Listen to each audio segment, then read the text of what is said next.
Ongeze ubunifu katika uandishi wetu ili watu wavutiwe zaidi, na kupitia hali hiyo wasomaji wataongezeka. Kuna vitabu ambavyo ukisoma havina mvuto, lakini kuna vitabu ukisoma vina mvuto. Na ndugu yangu hapa Odhiambo alipozungumzia Tongue Twister, sisi tulisoma vile vitabu vya Wagaga Gigikoko. Someni kwa furaha kitabu cha pili Wagaga Gigikoko, ilikuwa inatusaidia.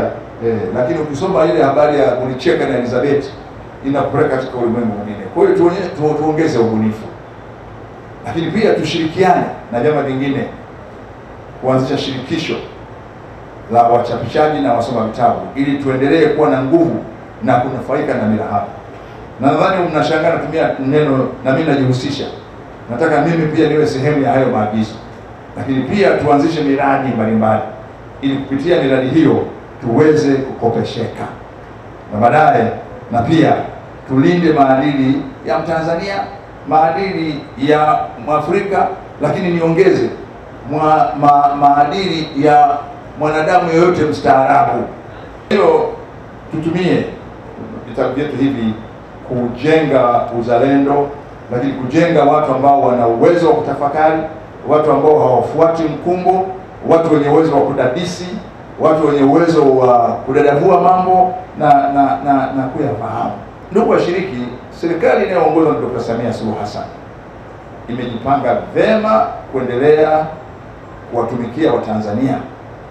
Na nyinyi wenyewe mmesema hapa, baada ya miaka mingi sana Dr. Samia Suluhu Hassan ameweza kutoa fedha kwa Bodi ya Maktaba ya Taifa kuanza kununua vitabu vya waandishi wa ndani. Kuanza kununua vitabu kwa waandishi wa ndani. Na mimi hili nitalipelekea mrejesho kwake. Kwa sababu ni kwa njia hiyo tu tutaimarisha sekta hii muhimu. Sekta hii muhimu. Tunatumia maonesho haya kama fursa ya kimkakati kuendelea kukumbusha taifa kwamba kuna uwekezaji mkubwa wa kiutamaduni, wa kimaarifa, wa kilugha ambao tunahitaji kuukomboa kwa maslahi ya vizazi vyetu na pia kwa ufahari na heshima ya taifa letu. Maonesho ya kimataifa ya vitabu Tanzania yanakutanisha wadau mbalimbali wa usomaji, wakiwemo waandishi, wasomaji, wachapishaji na taasisi zinazojihusisha na elimu. Maktaba Kuu ya Taifa au Bodi ya Huduma za Maktaba imekabidhiwa jukumu la sheria la kusimamia mitandao wa maktaba za umma, lakini na zile nyingine ambazo si za umma, katika uhifadhi wa machapisho ya kitaifa na kukuza utamaduni wa kusoma hapa nchini. Kupitia jukumu hilo, tunashirikiana karibu sana na PATA na wachapishaji wa ndani, taasisi za elimu na wadau wa utamaduni na wadau, ili kuhakikisha kwamba kazi za waandishi wa Tanzania zinawafikia wasomaji katika maktaba zetu na katika majukwaa ya kidijitali, maktaba za kidijitali tunayoyaendeleza.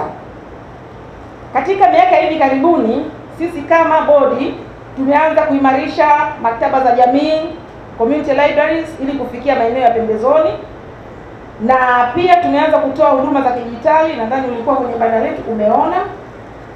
Na kubwa kabisa linalotuunganisha na wenzetu waandishi na wachapishaji ni kwamba tumeanza kununua vitabu vyao.